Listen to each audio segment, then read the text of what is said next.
Presidente del Consiglio Comunale di Olbia, Vanni Sanna.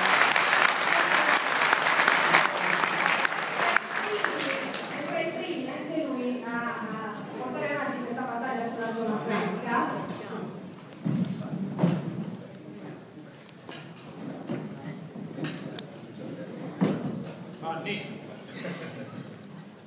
No, Vanni, fatelo, non so che siete un po' distanti, ma...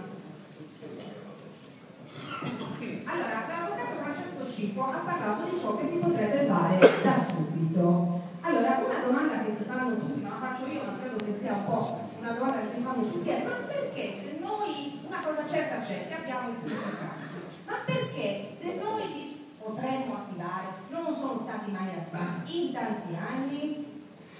Allora, intanto buonasera, permettetemi di ringraziare l'avvocato Scippo, i comitati per la zona franca, anche il Lione, Valeria Zeffanera,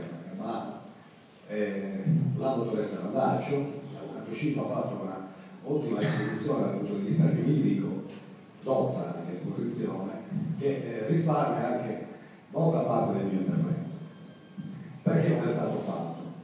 Io ho avuto la fortuna di essere nell'ufficio di presidenza della giunta regionale nel momento topico, cioè nessuno sapeva, a parte i comitati, che ci hanno dato anche un enorme contributo, hanno chiesto un incontro con il sindaco di Olbia e con il sottoscritto proprio per raccordarci un attimo sull'iniziativa mossa dal comune di Olbia dal momento in cui venne a farci una visita ufficiale il presidente della giunta regionale. Poi con il sindaco Giovannelli ne avevamo parlato informalmente anche prima, però con il sindaco per la giunta, il presidente del consiglio per il consiglio, per la comunità, quindi dell'intera amministrazione comunale, e tengo a ribadire maggioranza e minoranza consigliare alla unanimità, hanno dovuto significare ufficialmente e formalmente la richiesta forte che è partita dal comune di Olbia l'anno scorso, a febbraio, durante la visita ufficiale del Presidente, dell'istituzione della zona franca ai sensi del decreto legislativo 75/99. Di più, il Consiglio Comunale, alla unanimità, è stato il primo comune della Sardegna che ha deliberato all'unanimità l'attivazione della zona franca ai sensi del decreto legislativo 75/99.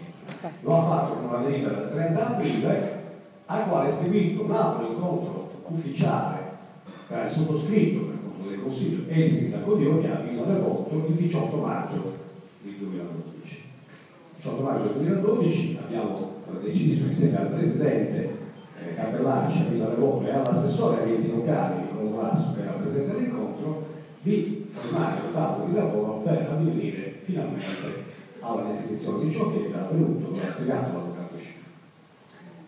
Ebbene, intanto c'è stata questa forte volontà unanime da parte del Consiglio Comunale di Olbia, che ha chiesto al sottoscritto di inviare la delibera approvata dal Comune di Olbia a tutti i comuni che erano interessati dal decreto legislativo e anche ai comuni più importanti.